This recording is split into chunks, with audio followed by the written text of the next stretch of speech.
Glória a Deus, a paz do Senhor Jesus, igreja. Que honra, que alegria poder estar aqui nessa noite.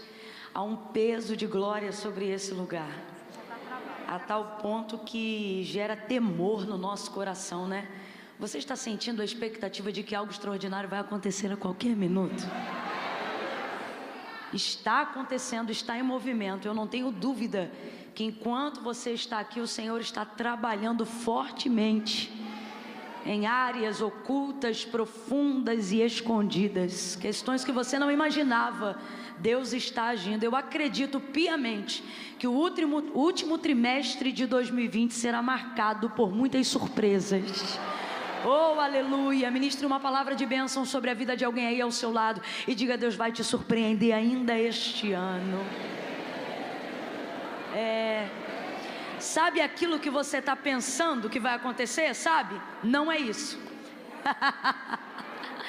Porque será de fato e de verdade uma surpresa da parte de Deus, infinitamente mais.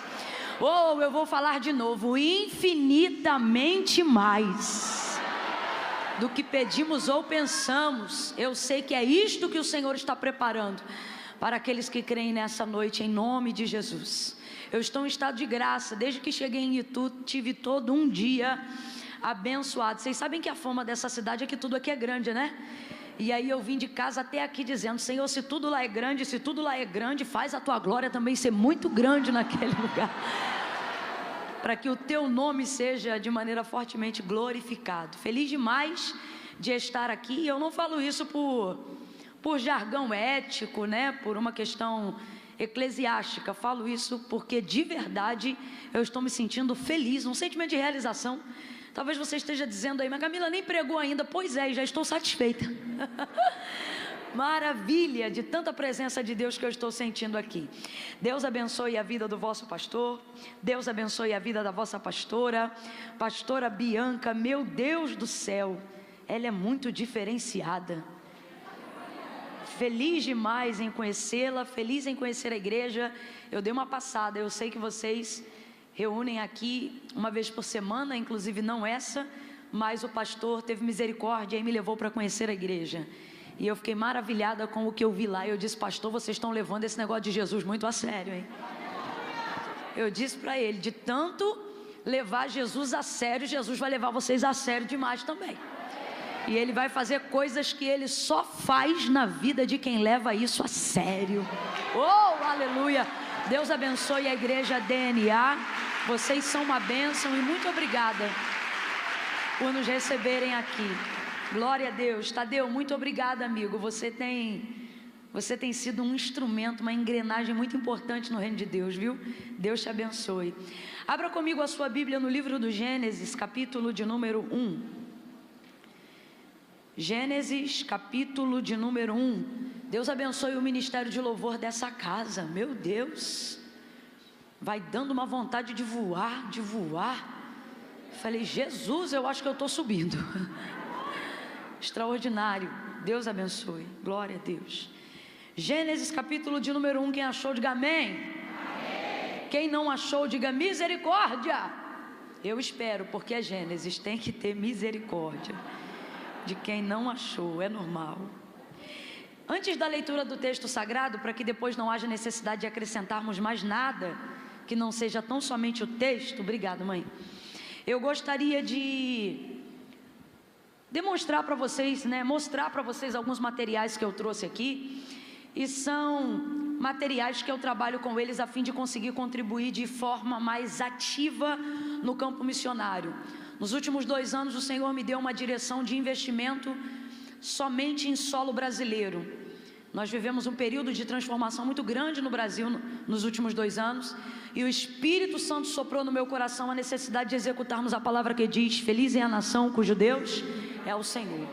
E então, de maneira muito monetária, porque nós temos projetos de base consolidada no Brasil, Sertão da Bahia, Ribeirinhos do Amazonas, também no extremo Pará e no Sertão. E nós temos a alegria de já termos sido precursores, na condição de reino de Deus, independente de credo, de raça e de religião, na comunidade local, erradicar a mortalidade infantil por desnutrição em alguns lugares. Eu acho que você não ouviu. Regiões inteiras, as crianças que morriam por desnutrição pararam de morrer porque a igreja entrou lá. E a gente conseguiu impactar, através desse trabalho missionário, a realidade da comunidade. E aí sim, eles entenderam até de forma literal que Jesus realmente é o pão vivo que desceu do céu. Então, todas as vezes que você adquirir qualquer um desses produtos, você está entrando com a gente monetariamente no campo missionário. Eu gosto de frisar que é monetariamente, porque normalmente a gente está acostumado a investir em missões, enviando alimento, roupa, calçado, esse tipo de coisa. Mas quando você tem um projeto base consolidado, você tem também ali um missionário local. E ele precisa da moeda, porque ele vai conseguir investir de maneira objetiva e funcional naquilo que realmente é pungente no lugar. Então é assim que nós ajudamos na contribuição, tá bom? Hoje a gente tem o Vestido Fé, que é uma edição limitada, está acabando, ou seja, quem tiver hoje vai ter, quem não tiver hoje não vai ter mais, porque a gente está finalizando ele, mas ele é maravilhoso. Ele tem uma malha muito bem estruturada, isso é muito bom, porque se você é muito magrinha, ele te dá uma corpulência. Camille, se eu sou um pouco mais exaltada, é maravilhoso, porque por a malha ser mais grossa, ela fica lisinha, então parece aquelas modelos plus size, é a coisa mais linda do mundo. E se você meter um tênisinho, derruba 10 anos em qualquer idade. Se tiver 50, vão dizer que é 40. Se tiver 40, vão dizer que é 30. Se tiver 30, vão dizer que é 20. Tem gente que acha que eu estou até hoje na casa dos 20. É por isso que eu não largo o tênis. Tem essa outra aqui, que é a bata do leão, toda cravejada.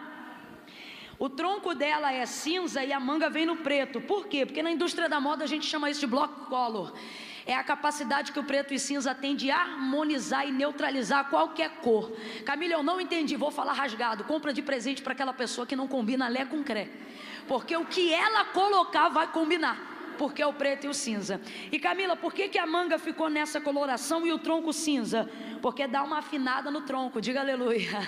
Isso é uma bênção, irmã. Tem essa outra aqui, essa daqui foi toda feita estrategicamente. É a bata do leão cravejado. Na frente ela é reta e atrás ela tem um corte evasê acinturado. Por quê, Camila? Porque ela afina a cintura e chapa a barriga. Diga, glória a Deus! E tem também a camisa para os homens, tá bom? É um C com uma seta para cima. E atrás, nessa malha estonada, vem um K, um B, um C e um A. É uma maneira mais digital, né, da gente popularizar a cabeça. E aí ficou cabeça para cima. Para quem que é isso aqui? Para quem estiver por cima, continue olhando para o alto. E se estiver para baixo, é um incentivo para você olhar para o lugar certo. Então, levanta a cabeça. E aí surgiu essa marca do meu esposo. É uma long, toda estonada. Long é muito bacana, gente, porque ela dá uma sensação de emagrecimento maravilhoso. Camila, é tudo pensado nisso? É tudo pensado. Nós temos obsessão por ficarmos lindas e maravilhosas. Brincadeira. Ah, tá, deixa eu mostrar aqui. Tem essa última, muito discreta, quase não chama atenção. Extremamente tímida, é a virtuosa de A a Z. Isso aqui é para quem leva a sério a palavra que Jesus disse: vós sois a luz do mundo. Tá aqui toda no tule, punho duplo na lantejola, rosa pink no meio. Eu costumo dizer para as meninas que isso aqui é tipo assim: você quer brilho, minha filha? Toma brilho para você, né? Isso aqui é para mulher que não tem medo de brilhar. E por que virtuosa de A Z, Camila? Porque é a palavra de Provérbios, capítulo de número 31. É a mulher que não deixa brecha em nenhuma área da vida. Ela é virtuosa de A a Z. Tem virtudes, qualidades. Ali a gente vê o alfabeto no hebraico e aí a gente traduziu isso para o português, para simplificar, né? E ficou isso, virtudes de A a Z. É uma mulher plena, realizada. O diabo tem espalhado, principalmente na mente das mulheres, um sofisma de que você não pode ser realizado em todas as áreas. Normalmente acredita-se assim: se é muito espiritual, ativa na igreja, é decadente em casa. Se é muito bem sucedida na empresa, não consegue preencher todos os requisitos do lar. Está deixando alguma coisa de fora. E isso é um sofisma, porque Jesus veio para nos dar vida plena, abundância. Eu vim para que tenhas vida e a tenhas em abundância. Isso é em todas as áreas. Então, virtuosa de A a Z é uma mulher que consegue preencher todas as lacunas sem fazer disso um jugo. Ela compreende que a palavra de Deus habilita ela a não deixar brecha. Essa mulher de Provérbios 31, se você olhar, ela é extremamente moderna, extremamente atual. Ela é empresária, ela é mãe, ela é do lar. E ela também é uma mulher espiritual, texto diz que ela examina uma propriedade e adquire. O que é isso? Ela tem um caixa pessoal, ela tem independência financeira. Você quer ver uma outra coisa interessante? O texto diz que ela pode trabalhar durante o dia na rua, mas quando ela chega em casa, as suas servas já deitaram, mas a sua lamparina ainda está acesa. Está falando sobre requisito sexual. O que o texto está dizendo literalmente, se fosse hoje a grosso modo, seria assim, ó, ela vai para a vigília, vai para o culto, ela trabalha, ela vai para a conferência, ajuda na igreja, e quando chega em casa, ela não diz, eu estou cansada, ela diz, pode vir que a lamparina está acesa, meu filho, entendeu? Ela olha que Deus vai usar a gente para cumprir essa palavra hoje ainda, para você poder entender. E tem também o boné, porque eu sou apaixonada em boné. Ele é muito bem estruturado, com acabamento bordado fora do comum e com respirador, para a cabeça não ficar fedendo. Isso aqui é importante, tá bom?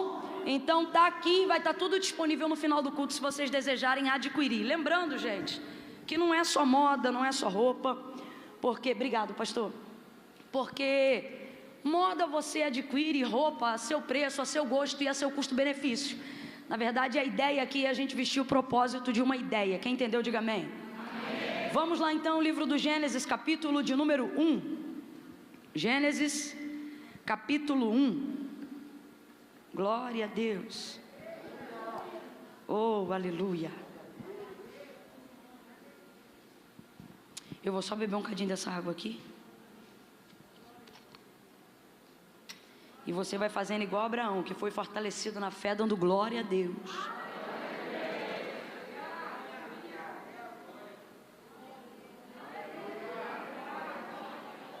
Pode beber água aqui? E por que você está me secando então?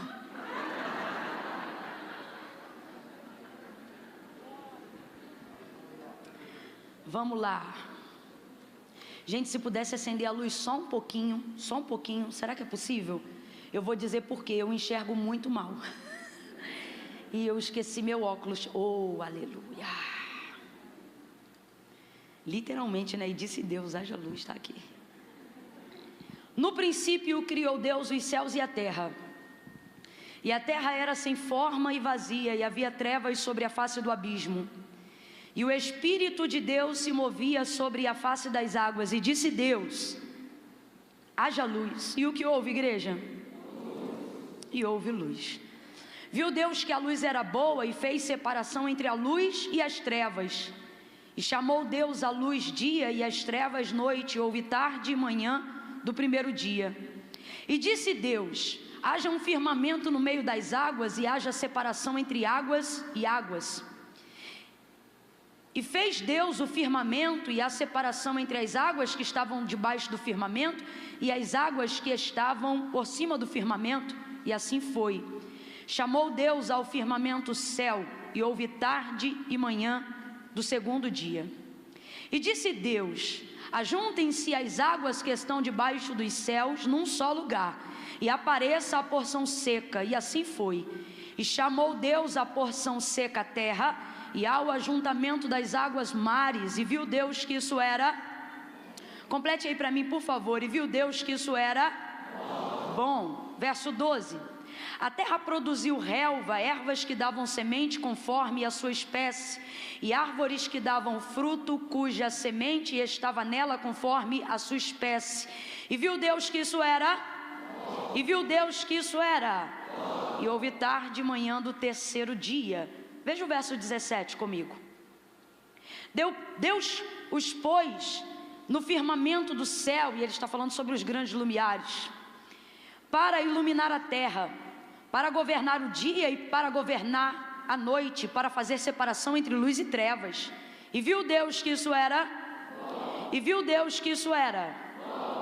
E houve tarde e manhã do quarto dia, verso 20. E disse Deus, produzam as águas enxames de seres viventes e aves que voem em cima da terra, no firmamento do céu. Assim Deus criou também as grandes criaturas do mar e todos os seres viventes que se arrastam, os quais povoam as águas conforme as suas espécies, e a todas as aves que voam conforme a sua espécie. E viu Deus que isso era... E viu Deus que isso era... Verso 25, Deus fez os animais selvagens conforme a sua espécie, e os animais domésticos conforme a sua espécie, e todos os répteis conforme a sua espécie, e viu Deus que isso era... Vem, gente, viu Deus que isso era... Para encerrar agora, versos 30 e 31. E a todos os animais da terra, e a todas as aves do céu, e a todos os seres viventes que se arrastam sobre a terra, eu tenho vos dado.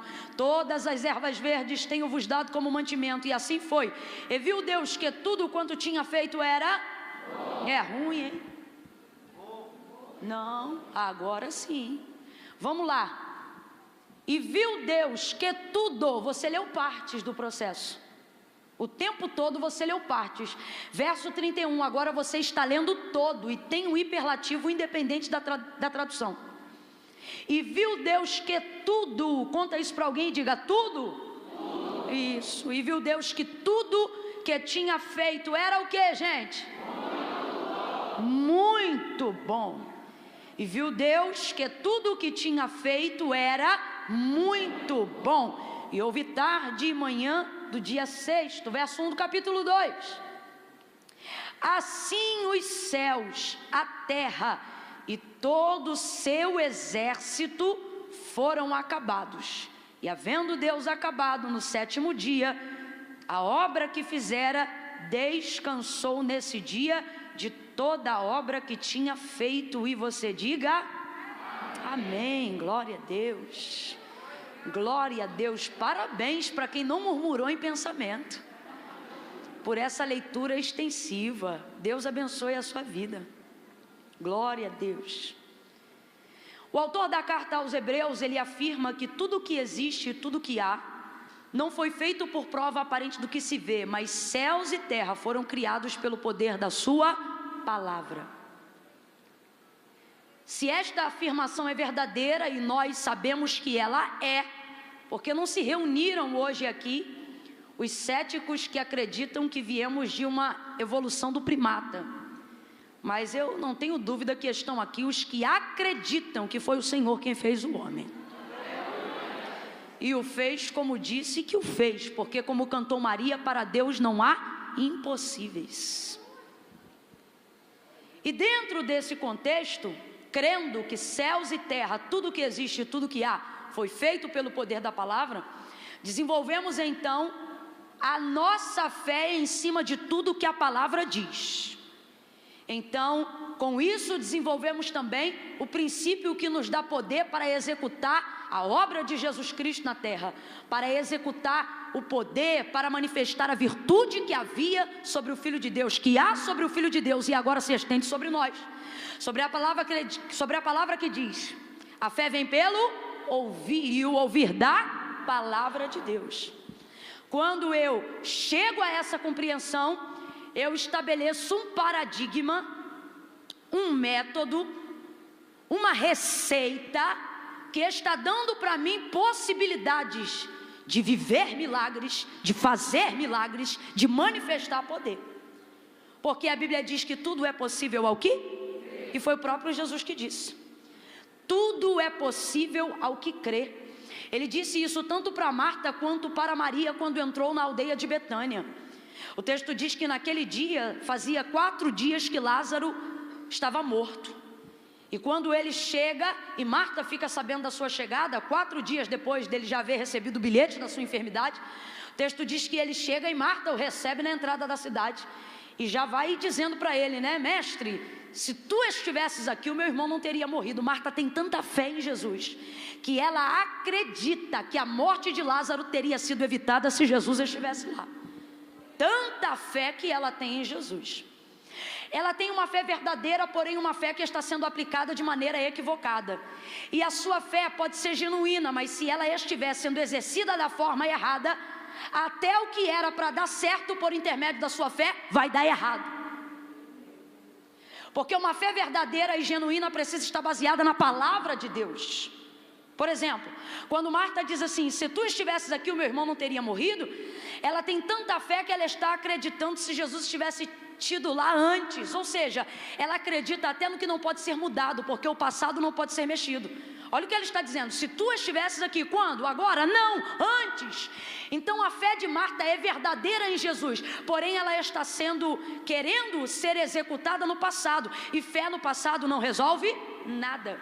Aí você diz: Camila, será que eu também faço isso? Muitas vezes, quando a gente diz: se eu tivesse conhecido Jesus antes, se eu tivesse casado com fulano ao invés de ciclano, se eu tivesse feito a faculdade X ao invés da faculdade Y, se eu não tivesse sido mãe tão cedo, assim, é uma fé que só busca se mover aonde não pode ter efeito, que é no passado.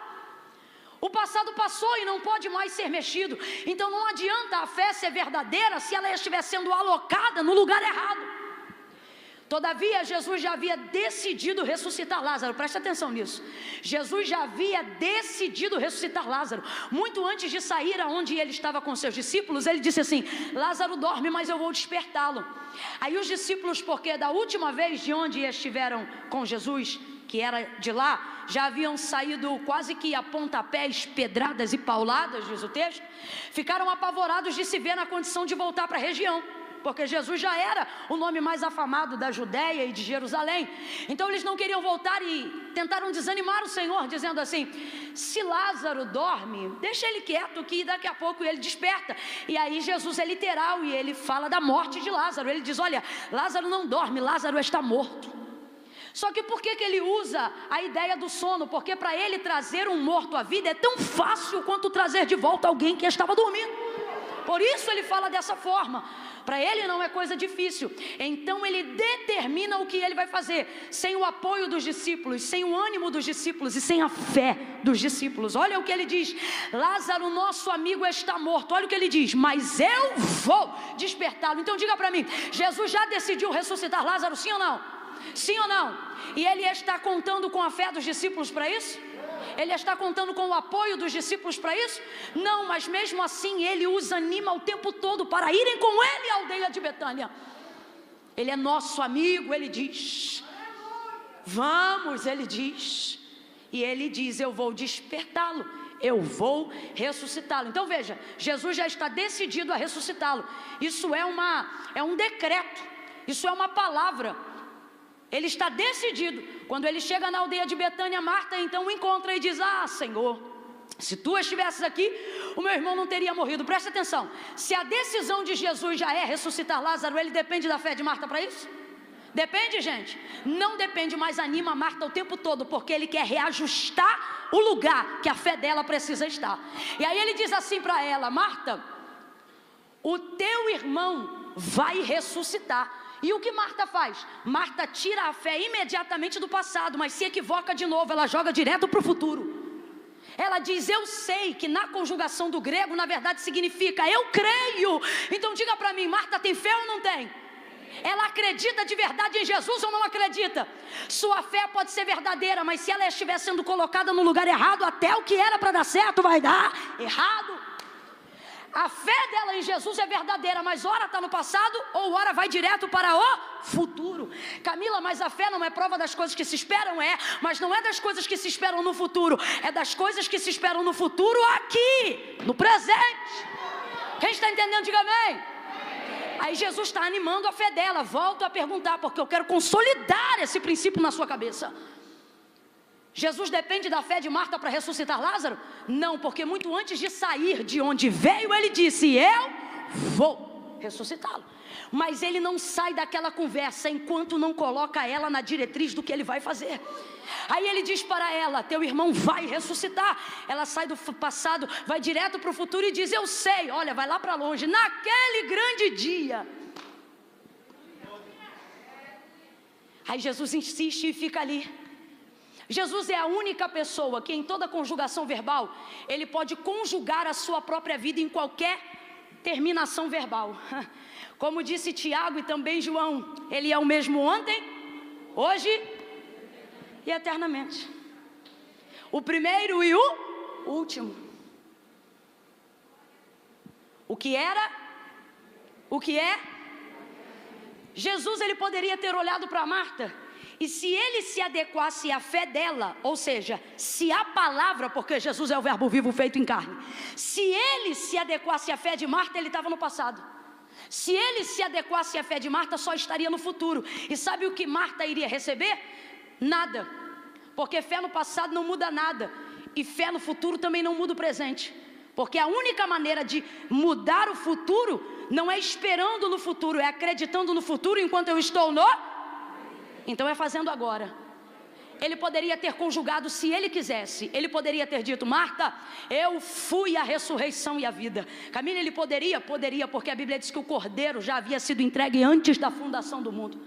Então, se ele quisesse conjugar no passado, ele poderia ter conjugado, e isso não seria errado. Se ele quisesse conjugar no futuro, como evidência do madeiro e da cruz do Calvário, ele também poderia ter dito: Marta, eu serei a ressurreição e a vida. Mas não, ele respeita a limitação dela. Por quê? Porque ele passa passado, ele transita no futuro, mas ele quer caminhar conosco no... Então ele não diz eu fui, também não diz eu serei. A conjugação é esta. Ele diz: Marta, eu sou. Oh, quem entende isso? Ele diz: Marta, eu sou a ressurreição e a vida. E aquele que crê em mim quando? Ontem? Não. E aquele que crê em mim quando? Amanhã? Não. E aquele que crê em mim hoje, aqui e agora. É isto que ele está dizendo. Aquele que crê em mim, ainda que esteja morto, viverá. E ele pergunta imediatamente: aonde o puseram? Ah, Senhor, já cheira mal. Nada disso importa, Marta. Por quê? Duas coisas nós precisamos entender acerca de passado e de futuro quando estamos de posse de uma palavra de Deus. E eu volto para Gênesis 1 para a gente entender. Nós precisamos compreender que aquilo que Jesus não fez no nosso passado não inibe, não muda aquilo que ele decidiu fazer no nosso presente. Camila, eu ainda não entendi. Levante a mão e receba que você vai entender. Ele está dizendo: pare de choramingar pela expectativa que te frustrou no teu passado, por aquilo que você esperava e eu não realizei no teu passado. Tu não tens que ficar preso lá. Tu tens uma palavra sobre ti agora. E aí, Camila? E aí que aquilo que não aconteceu no passado não impede Jesus em nada de fazer o que ele quer fazer a partir de agora. O que ele quer fazer neste tempo. Aleluia! Camila, e qual é a garantia que eu tenho de que ele fará? A garantia que você tem é a garantia da palavra dele, não é a garantia da sua fé. Guarde isso agora. Por que muitos milagres estão deixando de ser executados? Porque você se garante na sua fé ao invés de se garantir na palavra. E a fé que nós temos vivido nos últimos dias é uma fé extremamente sensorial. É uma fé sentimental. É uma fé que sente, quando na verdade uma fé genuína não é baseada em sentimentos, é baseada na palavra. A fé não sente, a fé sabe. Por isso a Bíblia diz que a fé vem pelo ouvir, e o ouvir dá. Então, numa escala de prioridade, para que coisas extraordinárias aconteçam, primeiro não vem a fé, primeiro vem porque ela é a única base para consolidar a realidade de uma fé capaz de me fazer receber aquilo que Deus já liberou. Mas o que acontece? Acontece que as pessoas estão usando a fé como mola propulsora para Deus fazer milagre. É como Marta. Elas creem de verdade em Deus, mas elas acabam dando para a fé a primazia, quando a primazia não é a fé, a primazia é porque é a única maneira de gerar uma fé genuína. Então, normalmente as pessoas dizem assim: eu não estou vivendo milagres e não estou vivendo coisas extraordinárias, porque Deus precisa da minha fé. E se eu te disser nessa noite que Deus não precisa da sua fé para absolutamente nada? Presta muita atenção, para não dizer que eu estou pregando heresia. Deus não depende da minha fé para fazer. Deus não depende da minha fé para ter poder de realizar nada. Se eu creio, Ele pode. Quando eu não creio, Ele continua. Mas por que eu creio? Porque Ele só faz na vida de quem? Porque Ele depende da fé de quem crê para fazer? Não. Porque eu dependo da minha fé para receber aquilo que Ele já fez. Então por isso eu creio. Por isso eu creio. E uma fé verdadeira não pode estar ajustada a sentimentos. Por quê? Porque sentimentos confundem a matéria-prima da fé, que é palavra. Então não tem a ver com sentimentos, tem a ver com palavra. Preste atenção nisso. Se primeiro eu colocar a palavra, a fé será quase que instintiva por execução da palavra. Precisamos abandonar a prática idealista de que Deus depende da minha fé para fazer milagres. Eu é que dependo da minha fé para receber aquilo que Deus já fez. E é nisto que compreendemos quando lemos Gênesis capítulo de número 1, principalmente quando encerramos no verso de número 31. O encerramento da palavra afirma que Deus disse a Moisés isso aqui, olha: eu tenho vos dado tudo. Em outras versões vai dizer: eu tenho feito tudo. Camille, como é que eu sei que isso é verdade e não é obra do que você está falando? Quando você olha toda a informação da Bíblia Sagrada, desde Antigo até Novo Testamento, você só vai ver execução da palavra. E execução da palavra é em cima daquilo que já existe. Camille, eu não entendi. Vai entender. Depois de Gênesis capítulo de número 1, Deus não cria do zero mais nada. Em Gênesis capítulo de número 1, ele é autossuficiente na declaração da sua criação. Camila, eu ainda não entendi. Vai entender. A gente pode até cantar de maneira, fazendo uso da nossa licença poética, para dizer que ele traz à existência as coisas que não existem. Mas a verdade é que isso só foi feito uma vez na declaração e na exposição da criação do mundo. Foi a única vez que Deus E depois, Camila, depois, seja no Antigo Testamento, através dos profetas e dos sacerdotes, ou seja, no Novo Testamento, em Cristo, apóstolos e seus discípulos, não há absolutamente nenhum milagre, não há, pode procurar, não há nenhuma manifestação prodigiosa ou maravilhosa que tenha vindo do nada. Até Jesus, que é o próprio Deus, porque estava com ele e é ele no princípio de todas as coisas, não ousou trazer nada do nada, mas a fazer tudo partindo do princípio daquilo que já existia, fosse uma botija, fosse um barro, fosse uma poeira, fosse uma água, ou seja, é fazendo uso de matéria-prima já existente que as coisas aconteciam, fosse no Antigo Testamento ou no Novo Testamento. Então, com isso nós afirmamos, nós não, com isso a Bíblia declara explicitamente que em Gênesis capítulo de número 1, Deus só cria do nada uma vez. E por quê? Porque é o suficiente. E por que é o suficiente? Porque Ele é o arquiteto perfeito do universo. E aí eu volto à afirmação que o autor da carta aos Hebreus diz, quando ele diz que tudo que existe e tudo que há não foi feito por prova aparente do que se vê, mas céus e terra foram criados pelo poder da sua palavra. Complete aí, por favor. Foram criados pelo poder da sua palavra. Então, antes de vir a fé, primeiro precisa vir a palavra. Não há manifestação de fé em Gênesis 1. Não há. Mas o mundo deixou de existir? O sol deixou de ser criado? A lua deixou de ser criada? Não. Quando Deus disse assim, no meio do nada, isso aqui é muito sério, vale até a pena a gente acrescentar algo aqui. Isso não declarava a ausência de Deus no mundo. Mas mesmo tendo Deus, não se fazia, não existia, não se produzia e nem se criava, porque Deus não reage a sentimentos, Deus reage à palavra. Olha o que o texto diz, no princípio a terra era sem forma e vazia, isso significa que não havia nada, só trevas sobre a face do abismo. E aí o texto diz assim, e o Espírito de Deus se movia, diga comigo, o Espírito de Deus. Sabe o que nós estamos vendo, irmãos?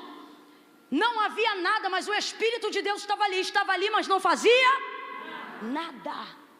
Então pode ter Deus, pode ter o seu Espírito em mover, se não tiver palavra. Não, vou falar rasgado e você vai entender. Pode ser do monte, do recanto, do profundo, do escondido, do ché, do prado, prevoar, meu irmão, se não tiver palavra, não vai acontecer nada. Deus pode estar no meio, Deus pode estar presente, se não houver palavra, não haverá reação. Porque Deus reage diante da sua palavra e Ele tem compromisso com a sua palavra. Por que Jesus diz, antes de ser assunto aos céus, a declaração que finaliza seu momento aqui na terra? Se vós estiverdes em mim e as minhas palavras estiverdes em vós, pedireis o que quiserdes no meu nome. Ele diz, eu vou pensar? Ele diz, eu vou estudar o caso? Não, ali a declaração é imediatista. Se vós estiverdes em mim e as minhas palavras estiverdes em vós, pedireis o que quiserdes no meu nome e isto vos será feito. Feito. Palavra. Quando observamos então Gênesis 1, vemos o poder da palavra. Eu gostaria que você sentisse a solidez que está debaixo dos seus pés. Veja se esse chão é firme o suficiente. Bata aí, por favor. Está firme? Dá uma olhada no teto, muito bonito por sinal. Me parece ser uma cobertura segura. Se chover lá fora, chove aqui dentro? Se ventar lá fora, venta aqui dentro? Se cair granizo lá fora, você pega gelo aqui dentro? O teto me parece uma cobertura segura. E o chão me parece extremamente sólido. Mas nós lidamos com a palavra como se fosse algo abstrato e inexistencial, só porque não pode ser pisado e porque não vemos essa cobertura. Só que o Senhor está dizendo, se o dono desse hotel decidir fazer uma obra, ele derruba esse teto, chama uma construtora e faz outra coisa. Ele remove esse chão, tira esse carpete, bota um piso e faz outra coisa. E o que agora parece sólido para você, só depende de uma picareta, meia dúzia de marreta e a gente arrebenta com isso tudo. Agora o Senhor diz, isso aqui vai passar. O chão que você cava sapata para construir prédio, não importa de quantos andares, ele diz, também vai passar. E como um pergaminho, o céu que você acredita que é único, também será rolado. Mas as minhas palavras são fiéis e verdadeiras. E as minhas palavras nunca, oh meu Deus do céu, olhe para alguém aí do seu lado e diga, nunca, diga jamais. As minhas palavras nunca hão de passar. Camila, eu ainda não entendi. Está na hora de você dar a palavra de Deus. Mais crédito do que o chão que sustenta o teu pé.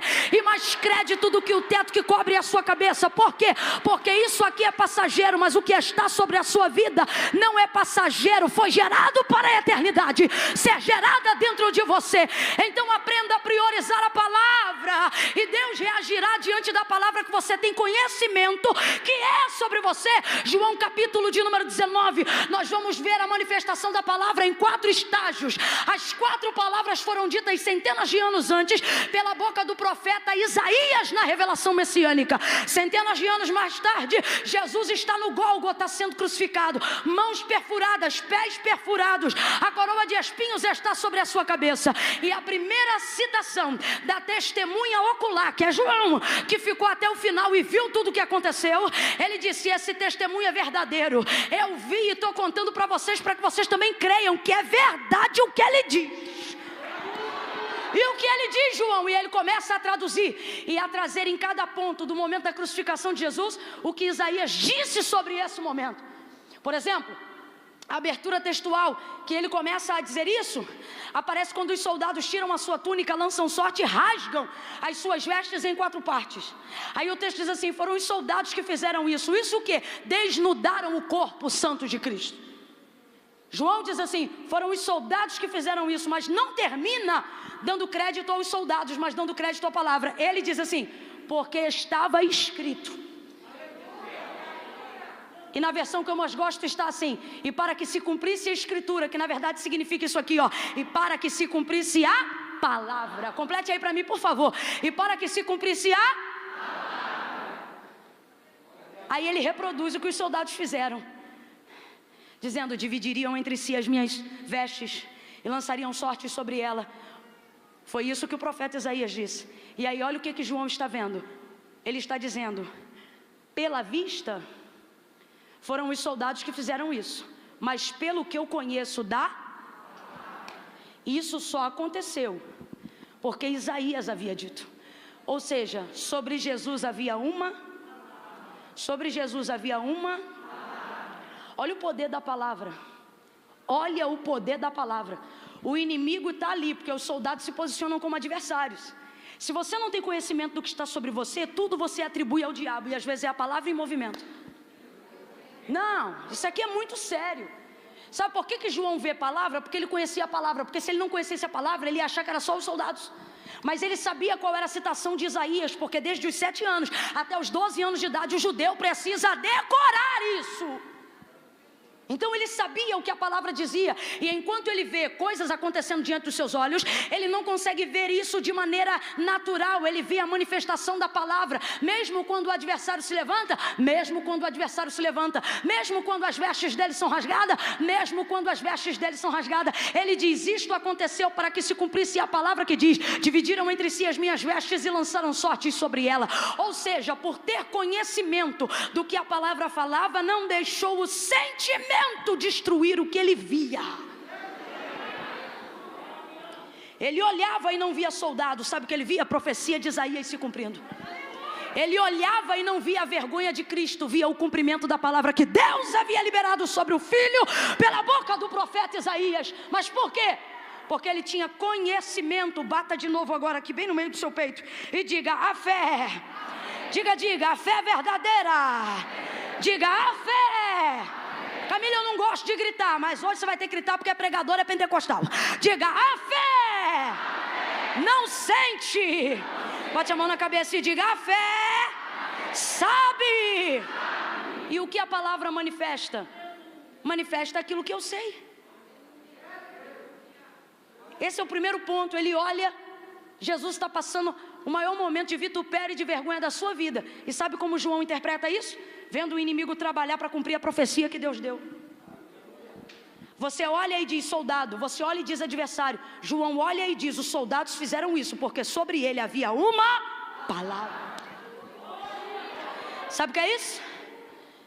É aquele que é opositor, sem saber, está trabalhando como um ponteiro que obedece à engrenagem de um relógio.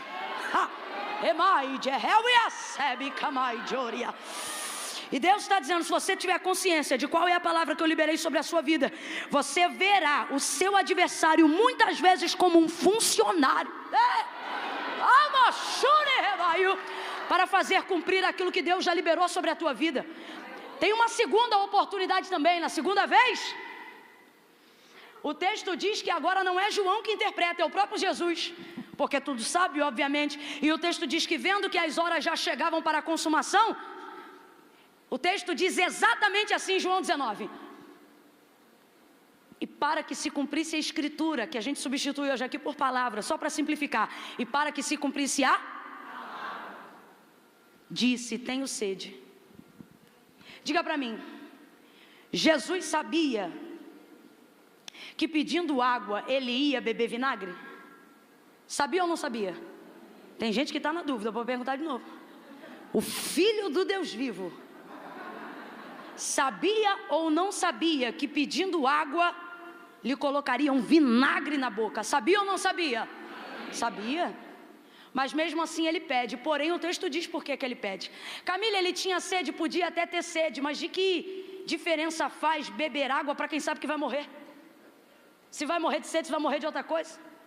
Não faz diferença. E na verdade o texto deixa claro que Jesus não pede de beber água porque está com sede.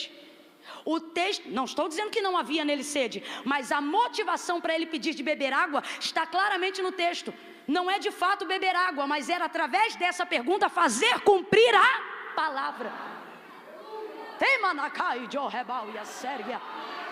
O texto é claro e diz assim: e vendo que já estava consumado, para se cumprir a escritura, disse: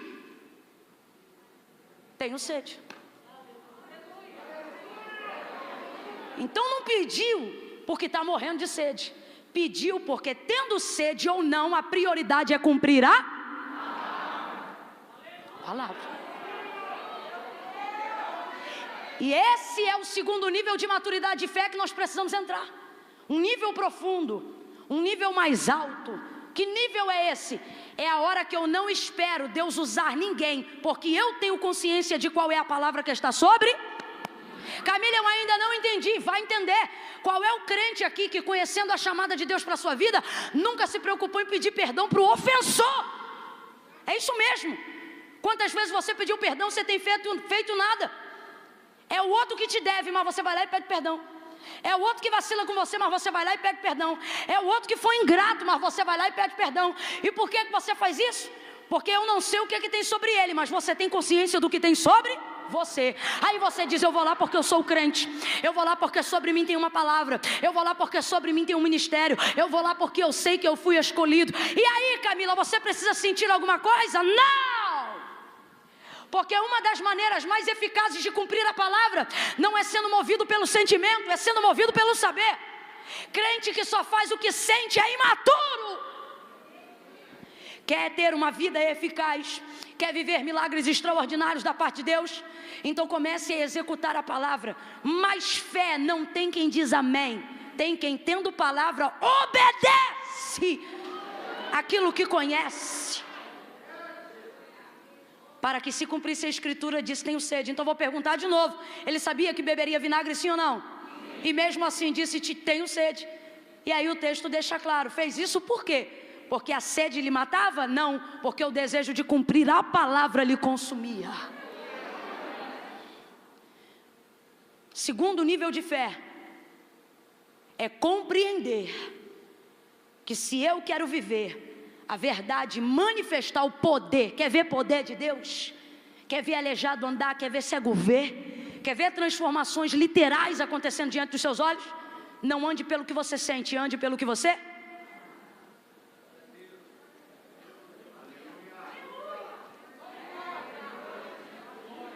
Não sinta para fazer, faça até sentir. Terceiro e último nível, e eu volto para Gênesis, porque nós estamos falando aqui sobre a palavra. Jesus agora já está morto. Complete aí, por favor, para eu saber que todos estão comigo. Jesus está? Jesus está? Jesus está morto. Morto reage? Morto reage? Morto se defende? Morto argumenta? Morto se protege? Morto está morto. E você diz: Camila, qual é a aplicabilidade disso na minha vida? Jesus está amarrado no madeiro e morto.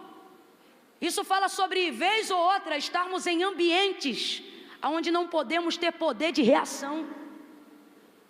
É um local de trabalho onde você não pode falar. É uma casa onde você não decide nem quando a luz fica acesa. São ambientes e atmosferas onde, mesmo estando vivo, você se comporta como se estivesse morto, porque o seu poder de reação foi neutralizado por aquilo que está acontecendo. Essa é uma aplicabilidade dentro da nossa vida. Jesus está morto, não tem poder de reação. Esse é o auge da fé. É aqui que você vê todo o poder manifestador da palavra, do Deus que reage à sua palavra. Por que eu digo isso? Porque o texto diz que João era o discípulo que amava. Ele mesmo fala isso acerca de si. E amava mesmo, e provou isso, porque foi com Jesus até o fim. Não teve medo de ser preso, ou se tendo medo, foi com medo mesmo. E suportou todos os momentos até o fim. Só que ele não podia fazer nada. Chega uma hora que Deus neutraliza as ações até de quem nos ama. Gente que quer socorrer, gente que se deixar tira a gente do madeiro, gente que se deixar arranca o cravo na marreta e leva a gente para casa. Só que não pode. Imposições de leis, questões sistemáticas, onde você vai ver te olhando alguém que te ama, mas essa pessoa não vai poder fazer nada. E por que não? Porque a intervenção do amor humano não pode descaracterizar a palavra do divino. E até no momento em que Jesus estava morto, havia sobre ele e ninguém pode intervir no que está para acontecer. Quando você quiser ver de verdade a reação de Deus, ou seja, da palavra de Deus em sua direção, neutralize a reação dos homens. João está ali, mas não pode fazer nada. Jesus está ali, mas também está morto. Aí vai ser uma ordem liberada, porque estava chegando a hora do dia santo, do sábado, e o dia santo não começa no sábado, mas às 6 horas da noite do dia anterior. E como já estava chegando quase essa hora, os sumos sacerdotes apertam Pilatos para apertar os soldados para tirar os crucificados do madeiro. E aí o texto fala que são 4 soldados. Quantos soldados? Tem mais soldado ou mais crucificado? Mais soldado. O texto diz que haviam naquele dia 3 crucificados. E quantos soldados? Cada um podia pegar uma marreta e arrebentar as pernas dos crucificados, e ainda assim ia sobrar soldado. Só que começam a acontecer coisas estranhas, coisas aleatórias. E aonde eu afirmo isso? Os 2 das pontas já estavam mortos. Jesus no meio, me parece que ainda não tinham certeza. E então um deles pega um pedaço de madeira e arrebentam as pernas do que estava na direita. Outro deles vai lá e arrebenta as pernas do que estavam na esquerda. E aonde Jesus estava? Bem no meio. Pelo amor de Deus, gente, não me interessa em que ponta eles estão. É uma questão quase sistemática, metodológica e não aleatória. A execução de uma ordem vai acontecendo em efeito dominó. Isso é literal, mas é impressionante. Sobre Jesus havia uma. O que estava sobre o soldado, sobre o criminoso de uma ponta, eu não sei. O que estava sobre o criminoso da outra ponta, eu não sei. O que eu sei é que sobre Jesus havia uma palavra dita pela boca do profeta Isaías. Oh, Rebai, Jogeva, Súria. Aí olha isso. Vem um com um madeiro e arrebenta as pernas do primeiro. O outro vem e arrebenta as pernas do terceiro. E o do meio está isolado. Camila, eu ainda não entendi. Vai entender, porque isto que falo agora, falo pelo Espírito. Deus está falando comigo aqui agora, que tem pessoas que não conseguem nem entender o nível da guarda de Deus sobre a própria vida. Porque tem gente que caminha onde você caminha, entra onde você entra, trabalha onde você trabalha, mas não vive o resultado da vida que você vive. Está um arrebentado de um lado, outro quebrado do outro lado, e isso dá em nós um sentimento de ameaça. Ao invés de alimentar a nossa fé, às vezes alimenta o nosso medo, porque a gente fica no meio sobre a expectativa de daqui a pouco vão vir na gente, daqui a pouco vai me arrebentar. Fecharam a igreja X, vão fechar Y. O marido da vizinha traiu ela, o outro vai trair o meu. E aí você começa a se sentir ameaçado pelo ambiente. Você diz, olha, e o diabo começa a dizer, eu fiz com essa aí do teu lado, vou fazer contigo também. Eu fiz lá na casa da fulana, vou fazer na tua casa também. E a gente vai se sentindo ameaçado. Só que o Senhor está dizendo, ei, não faça comparações, a fé não compara. A fé não compara, por quê? Porque a fé não sente, a fé... Então você não tem que gastar a sua vida sabendo qual é a palavra que foi dita sobre o outro. Você tem que dedicar a sua vida fazendo menção à palavra que está sobre você. Eu não sei o que havia sobre os ladrões, não sei o que havia sobre os criminosos, mas sobre Jesus havia uma palavra. E a primeira coisa que aconteceu é que a palavra começou a dominar o ambiente, mesmo onde Jesus estava morto. Camila, eu ainda não entendi. Vai entender. Tem 3 citações dizendo: uma, Jesus fez a palavra cumprir, e 2, os outros fizeram a palavra se cumprir. Se Jesus se preocupou o tempo todo em cumprir a palavra, você acha que agora que ele está morto, a palavra não vai fazer nada? O texto diz que ele está morto. Camila, eu ainda não entendi. Vai entender. Ele está dizendo, se você dedicar a sua vida para cumprir a palavra vai reagir por você até na hora da sua morte. O texto diz que ele está lá, e o ambiente começa a ficar esquisito. Por que esquisito? Porque era para arrebentar os 3 em ordem seguida, mas arrebenta os 2 da ponta e no meio não tem certeza, tem que chegar mais perto. É incrível isso, né? Está arrebentado com a coroa de espinho na cabeça, o rosto inchado, lavado de sangue, mas pelo visto o semblante parece estar vivo, porque os outros arrebentam, mas o dele tem que chegar perto para ter certeza.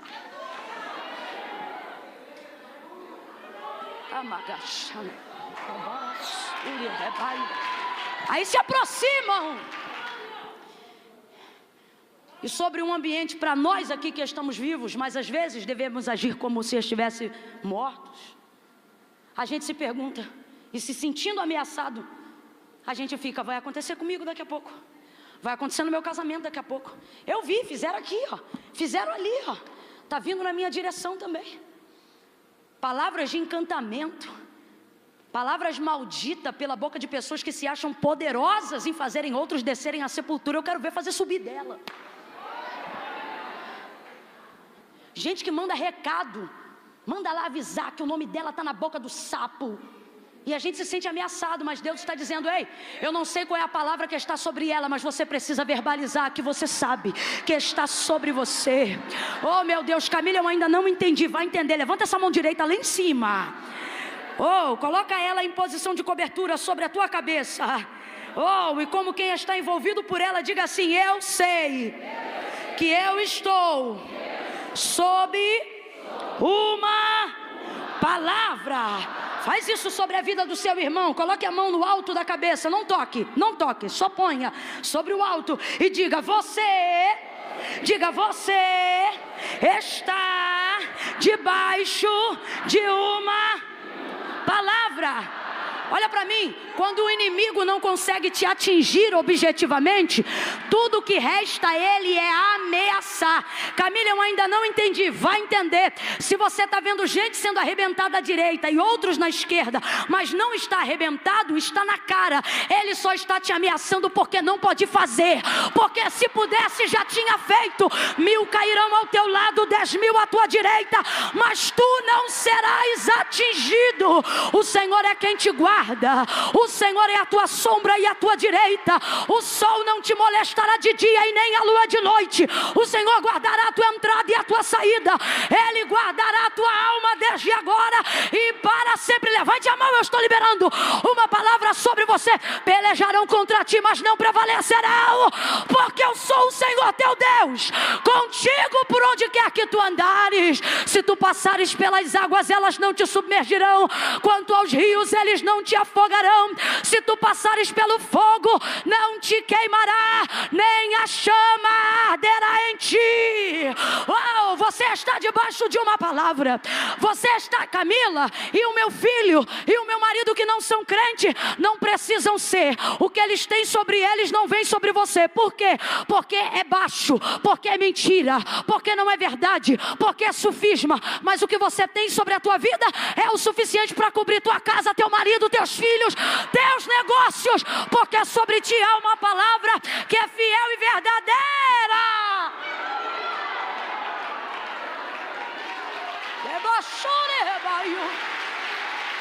Misture essas palmas com glória a Deus e aleluia. Oh glória, oh glória. Camila, é que eu não tenho nada. Tudo que eu tenho é uma palavra, então você já tem tudo. Abraão ficou rico não tendo dinheiro. Abraão ficou rico tendo sobre ele uma. Sara não gerou porque era fértil. Sara gerou porque sobre ela tinha uma. Você está entendendo? Se o teu ambiente de trabalho, familiar, seja o que for, está esquisito, tomado por ameaças, relaxa. Sabe por que você vê o vulto da sala para a cozinha? Porque no quarto onde você dorme ele não entra.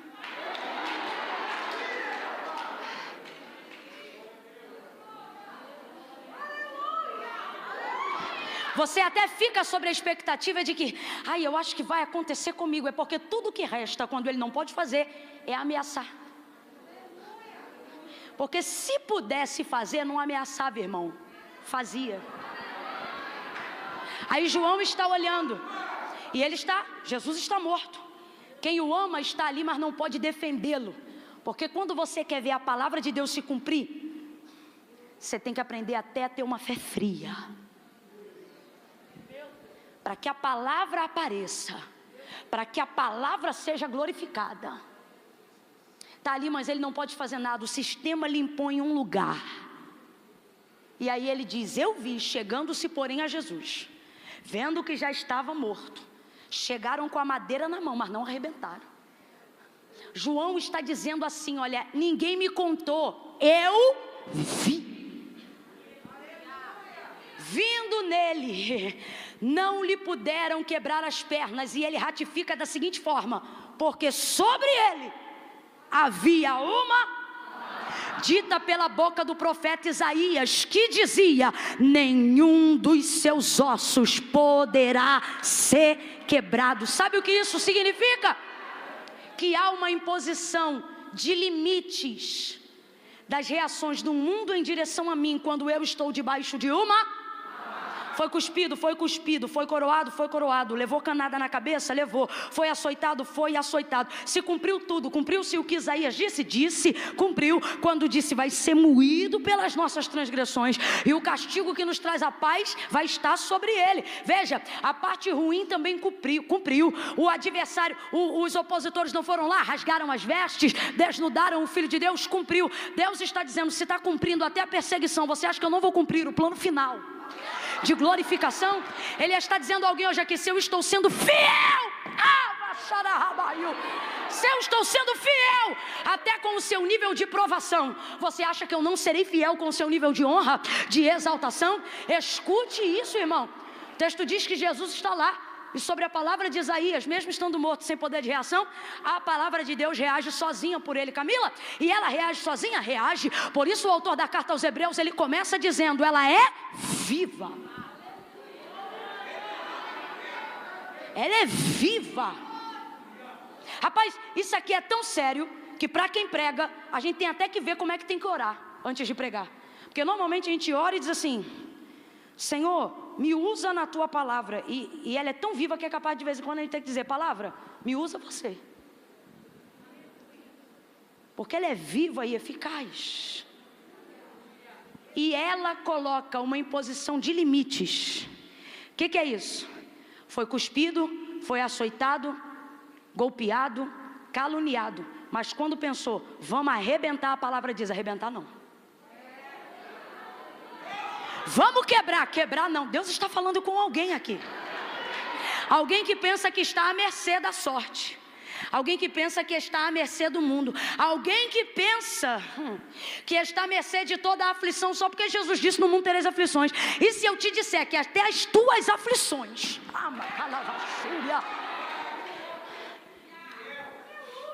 estão limitadas. Há um limite, não importa qual nível você esteja sendo provado. Lembra de Jó? Lembra de Jó? O primeiro termo que ouvimos na Bíblia sobre Deus está ao cerco e o diabo ao derredor é na provação de Jó. Quando ele pedindo autorização para tocar de novo, Deus não deixa. E aí o texto diz que o Senhor cercava Jó e o diabo andava ao seu derredor. Ou seja, por trás da cerca de Deus, por trás do muro de Deus. Camila, eu não entendi, era Deus dizendo, se quiser entrar aqui, vai ter que passar aqui. Aqui você não passa, aqui você não passa, aqui você não irrompe. Olhe para alguém aí agora que precisa ser ministrado e diga para essa pessoa, há um limite. Há um limite. A palavra que te honra e a palavra que te prova também é a palavra que impõe os limites das reações do mundo em sua direção. Então preste atenção, você não entendeu ainda que o Criador dos céus e da terra, que sustenta o firmamento, o que é o firmamento? A grosso modo, uma coluna invisível, que faz com que as águas que estão no céu não inundem a terra, e que faz com que a pressão da atmosfera não tenha os planetas esmagados pela pressão do ar. Nós estamos falando de um campo invisível e atmosférico, aonde o que está lá não interrompe aqui, o que está aqui não interrompe. O nome disso é firmar. E o texto diz que ele fez isso e sustenta isso com a sua palavra. As águas que você vê no mar, indo e voltando, indo e voltando, indo e voltando, ele diz, para elas eu estabeleci também um limite. Quando você vê elas indo, é Deus dizendo vem. Quando você vê elas voltando, é o limite que Deus estabeleceu. Tudo está no controle desse Deus e tudo isso é sustentado pelo poder da sua palavra. Por isso o salmista Davi, quando decidiu dedicar um salmo de júbilo e adoração à palavra, acabou escrevendo o maior salmo. Porque ele decidiu escolher como tema enfático e aí não parou nunca mais. Lâmpada para os meus pés e luz para o meu caminho é a tua. Como purificará o jovem o seu caminho, observando conforme a sua? Escondi a tua no meu coração para não pecar contra ti. Ele diz, eu estou no pó, mas ele diz, vivifica-me segundo a tua palavra me vivifica. João, ele orou e ele disse, santifica-os na verdade. Como vai ser isso? E ele diz, a tua palavra é a verdade. Jesus disse, conhecereis a verdade e a verdade vos libertará. E quem é a verdade? Que Jesus era o Filho de Deus. João vai escrever no capítulo 1 do seu livro, e diferente de todos os outros evangelistas, ele não vai trazer o nome de de José, nem o nome de Maria, porque ele compreende que Jesus não nasce da conceição de Maria, mas já estava no haja luz. Então, ao invés de dizer houve um homem ou houve uma mulher, ele já abre a narrativa do texto dizendo: no princípio era o verbo, e o verbo estava com Deus, e o verbo era Deus, nele estava a vida, e a vida era a luz dos homens, e a luz resplandeceu nas trevas, e as trevas não prevaleceram contra ela. Então quem é Jesus? Jesus é o verbo. E o que é o verbo? A palavra. E o que é a palavra em Cristo? É o verbo encarnado. Aí ele olha para nós e diz: eu estou liberando essa palavra sobre vocês, e a partir de agora, se vocês estiverem em mim e estas palavras estiverem em vocês, a incredulidade não vai protelar mais nada. Vocês vão pedir e vai ser feito. Como que isso vai acontecer, Camila? Tendo consciência do que a palavra de Deus diz sobre mim. Mas é o que a palavra diz sobre mim, não é o que meu pai disse sobre mim, não é o que minha mãe disse sobre mim. Não que isso não seja importante, mas sobre todas essas coisas eu preciso ter consciência do que a palavra de Deus diz sobre mim, porque é isso que pode me sustentar, é isso que me dá segurança. Quando o Tiago faz ali uma analogia para a gente compreender como uma fé que é espiritual poderia ser concreta, ele faz a seguinte indagação, como se fosse questionado por alguém, ou a si mesmo, dizendo assim: mostra-me a tua fé. E ele diz: não, eu vou te mostrar as minhas obras, e vendo as minhas obras você vai saber qual é o tamanho da minha fé. Uma fé verdadeira manifesta obras. Uma fé verdadeira executa a palavra. Essa palavra tem queimado no meu coração há alguns dias, e é por isso que eu trago ela nessa noite, porque eu não consigo me apartar daquilo que queima. E a verdade é que nós estamos deixando de viver coisas extraordinárias, porque estamos querendo espiritualizar aquilo que a palavra já nos deu autorização para executar. A gente cozinha em banho-maria, e sabe qual é a justificativa da maioria dos cristãos que estão aqui? E foi a minha durante muito tempo? É que não está no tempo de Deus. E se eu te disser que toda obra em Cristo é já? E se eu te disser nesta noite que o nome de Deus em Cristo é já? Me mostre no Novo Testamento quem foi que Jesus mandou esperar. Até o leproso, considerando o senhorio de Cristo, deu a ele margem para fazer quando quiser e se quiser, porque é isso que significa quando ele chega diante de Jesus, consumido pela lepra, e diz assim: se tu quiseres, tu podes me limpar. Aqui ele está considerando o senhorio de Cristo de forma soberana.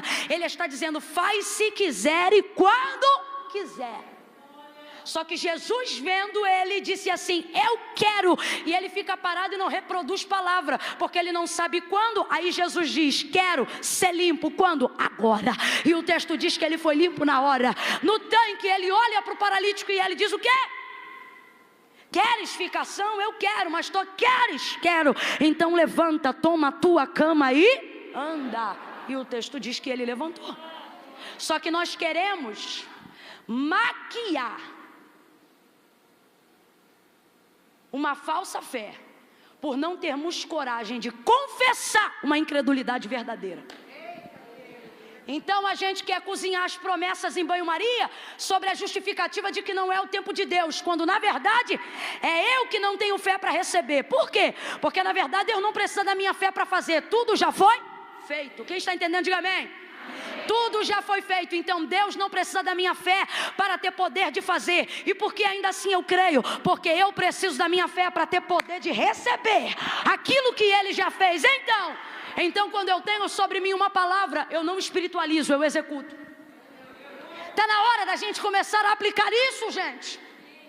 Tem pessoas aqui que Deus já impôs uma unção de cura, pessoas aqui que Deus já ungiu num mover profético, gente aqui que já ouviu nenhuma nem duas vezes não, já ouviu do próprio Deus, já ouviu de fora para dentro, já ouviu de dentro para fora, Deus dizendo: você vai impor as mãos sobre os enfermos e eles serão curados. Na hora do mover do culto, você olha o enfermo.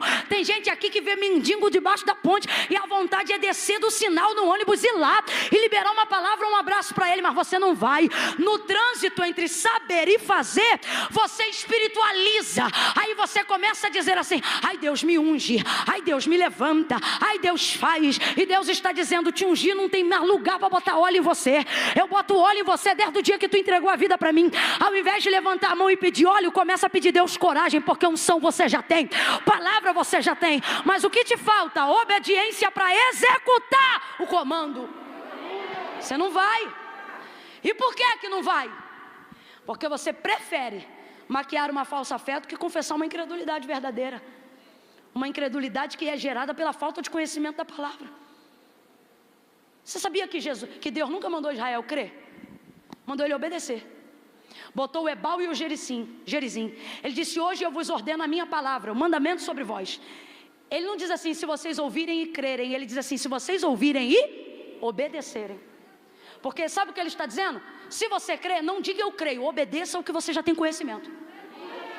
E a fé vai fazer a bênção de Deus perseguir e correr atrás de você como se fosse imã. Como se fosse imã. Mas a gente quer gastar tempo espiritualizando o que a gente diz que crê, mas não obedece. Por que tu não impõe as mãos? Por que tu não ora na hora que Deus manda você orar? Tu dizes assim: eu obedeço a Deus, e Deus está dizendo: tu achas que me obedecer é fazer o que eu mando? Não. Obedecer é fazer o que eu mando na hora que eu estou mandando. Isso é obedecer.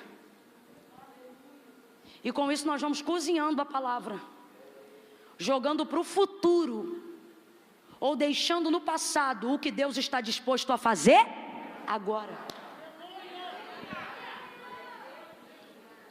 Tu sabes o que tem sobre a tua vida?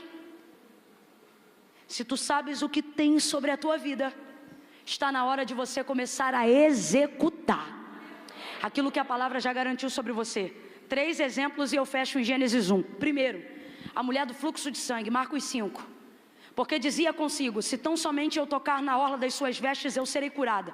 Foi da onde que ela manifestou essa palavra no interior? Conhecendo o testemunho de Jesus. Então, sozinha em casa. Por quê? Porque para viver milagres eu não dependo da fé que os outros têm em mim. Eu só dependo da fé que eu tenho em Deus. Dizia consigo mesmo: se tão somente eu tocar na orla das suas vestes, eu serei curada. Se tão somente eu tocar na orla das suas vestes, eu serei curada. Jesus passou, ele irrompe a multidão, esbarra na orla das suas vestes, e o texto diz: na hora. Gente, grita comigo para a gente fechar junto. Diga: na hora. O texto diz que estancou dentro dela a hemorragia de 12 anos. E ela ficou curada na hora daquele flagelo. Agora responda para mim com inteligência: ela pediu Jesus para ser curada? Ela fez uma oração para ser curada? Gente, eu não estou pregando o que eu acho, eu estou pregando o que está na Bíblia. Ela não pediu Jesus para ser curada. Com isso eu carrego comigo uma filosofia já de anos acerca desse texto. Ela pegou o que queria sem pedir. Não foi roubo, mano. Eu digo: como é que ela vai, pega o que quer, não pede, leva, e não toma uma advertência, mas pelo contrário, a vida dela vira exemplo. Eu disse: Jesus, o que ela fez que a gente não faz? Porque fé ela tem, fé eu também tenho. Em ti ela cria e eu também creio. Por que ela recebe na hora e eu estou cozinhando as bênçãos em banho-maria? E o Senhor disse para mim 2 verdades. Primeiro, estava comigo, mas ela sabia que pertencia a ela, porque Jesus disse: eu vim para os enfermos. Segunda, ele disse assim para mim, nunca mais eu vou esquecer disso: são vocês que gastam tempo da vida pedindo autorização para usar o que eu já liberei. São vocês que gastam dias e anos espiritualizando algo que na verdade, se vocês crescem, vocês executariam. Aí chega uma mulher que não pede e leva. Por quê? Porque enquanto alguém espiritualiza, ela vai lá e executa. E recebe. 2 Reis, capítulo de número 4. A viúva diz o que para Eliseu? Meu marido, teu servo, morreu, ele era profeta, um homem temente ao Senhor. Agora o credor está à porta a levar-me os meus 2 únicos filhos como pagamento de uma dívida que eu herdei do meu marido. Ele diz: declara-me o que tens. Por quê? Porque só vai haver milagre se você tiver conhecimento do que você... Porque Deus não trabalha no nada. E não precisa ser muito não. Também não importa se é pouco, você só precisa colocar diante de Deus aquilo que você tem. Tua serva não tem nada senão uma botija de azeite. Ele diz, então pega vasos emprestados, não poucos, mas muitos. Pede aos teus vizinhos, coloca dentro de casa. Depois pega a botija, entra no quarto, fecha a porta por detrás de ti, os teus filhos, e ele vai dar 3 palavras de verbo imperativo. Por quê? Porque quando é para viver milagre, a palavra de Deus não é espera, toda ela está em verbo imperativo. Quando o Senhor tira Abraão da terra de seus pais, ele só usa a palavra no verbo imperativo. Sai, vai, é sempre assim. Eliseu olha para ela e diz, vai, pede vasos. Depois vai, entra no quarto. Ele diz, derrama o azeite da botija. Depois vai, vende o azeite, tu e teus filhos, vivei do resto. Veja, vai, vai, vai. Ela foi. Quando ela chega dentro do quarto com a botija é menor e os vasos são maiores. A botija tem azeite, mas os vasos estão vazios. O que isso significa? Que a demanda é maior do que o que ela tem para fazer. É mais demanda do que conteúdo. Só que ela não olha para isso não, porque ela já sabe como é que o profeta trabalha. O texto diz que ela pega a botija e começa a derramar, porque a palavra dele não foi entra no quarto e ora. Você lembra, né? Ele disse entra no quarto e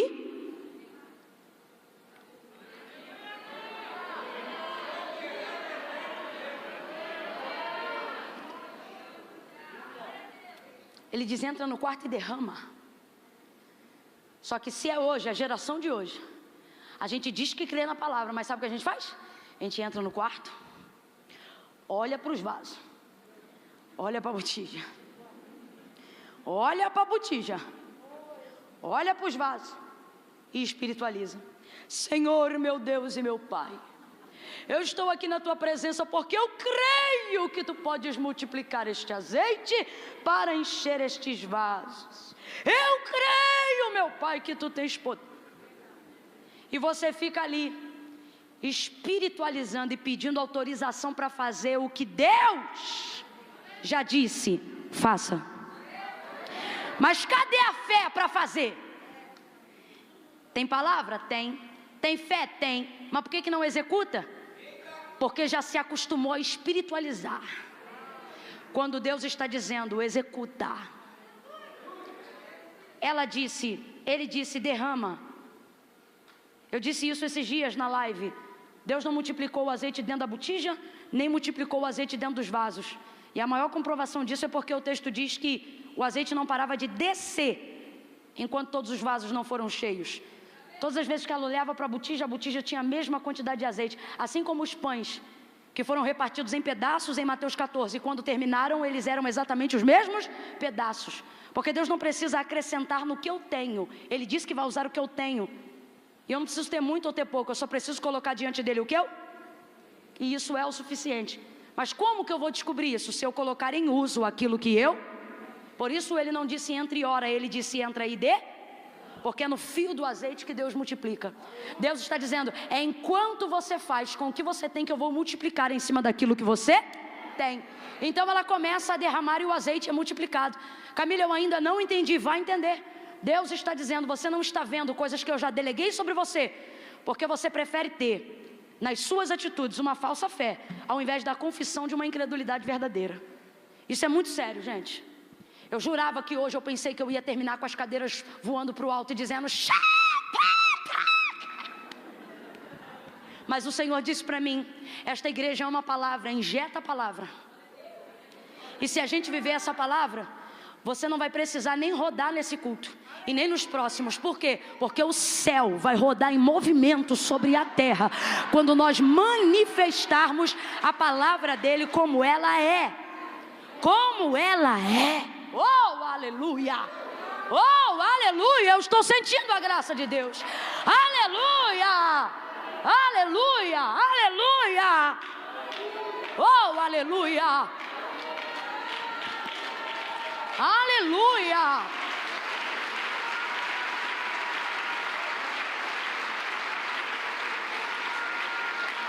Ela foi lá e executou a palavra e o milagre aconteceu.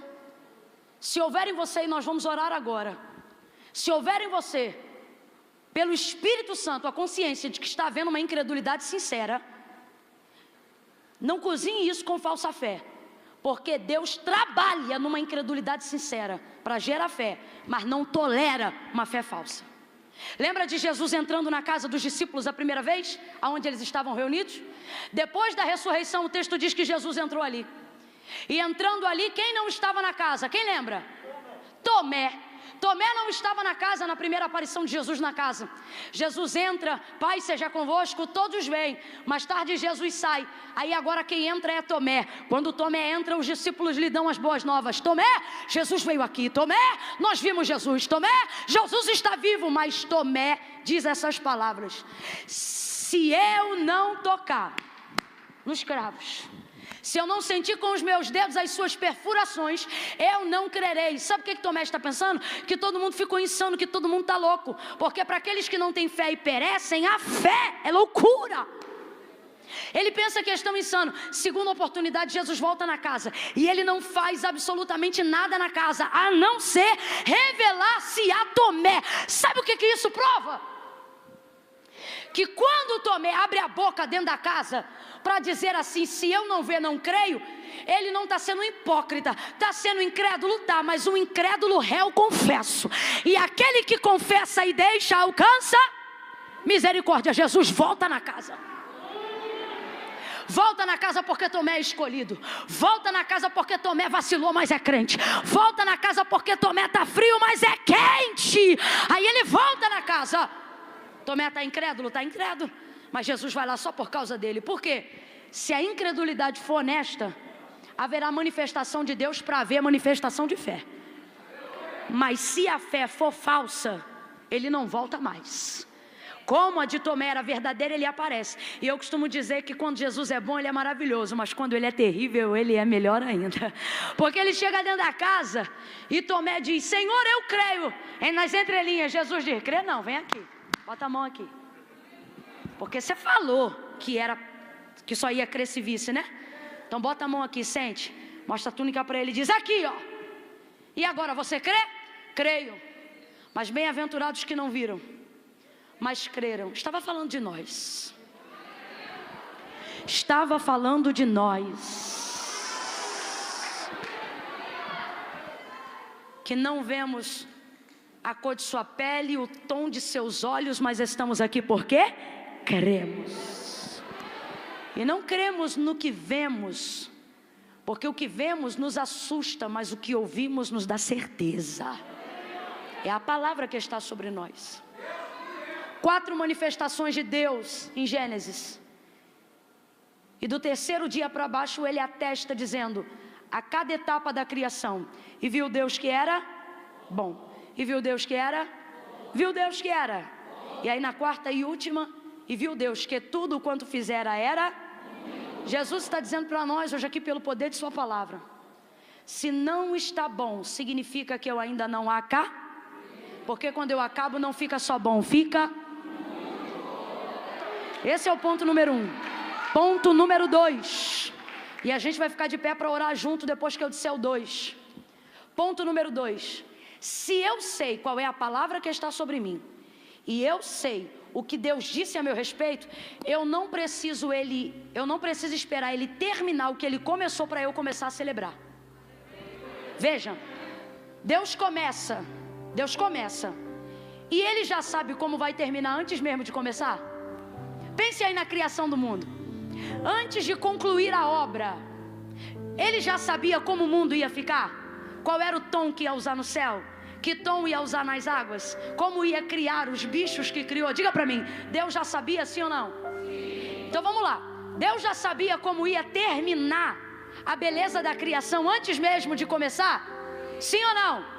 Mas mesmo ciente de como seria o final, ele começa a emitir o que ele pensa no durante. E viu Deus que era? E viu Deus que era? Eu acho mó barato, porque ele mesmo diz sobre o próprio trabalho. Bom. E ele sabe que quando acabar não vai ficar só bom, vai ficar? Mas isso não priva ele de dizer acerca do seu trabalho o quanto é bom mesmo antes de acabar. Por quê, Camila? Porque Deus te trouxe hoje aqui para dizer: ei, Você não precisa esperar acabar para começar a agradecer. Você só precisa saber quem começou. Se você tiver certeza de qual é a palavra e de quem foi que começou a obra na sua vida, você não precisa esperar a obra ser concluída para começar a ver que o que Deus está fazendo é bom. Eu não sei quem ensinou a gente a fazer culto de ação de graça depois da vitória recebida. Jesus não foi, porque tudo que vinha na mão de Jesus, ele dava graça com o que ele tinha e não com o que ele recebia. Deus nos trouxe hoje aqui, ele está dizendo: se você sabe que a obra na sua vida fui eu que comecei, você não precisa andar triste até a hora de eu terminar. Comece a agradecer agora, porque eu sou o primeiro e o último, eu sou o alfa e o ômega. Eu começo e eu termino. Se foi eu quem comecei essa obra na sua vida, não espere concluir para começar a agradecer. Sobre você há uma palavra, comece a agradecer agora. Fique de pé quem acredita nesta palavra. Eu quero orar com você agora, e você vai começar a pedir: Senhor, faz a tua obra, manifesta a tua palavra, reage diante da tua palavra, porque eu sei que enquanto tu trabalhas é bom, e quando tu terminas fica muito, muito, muito, muito bom.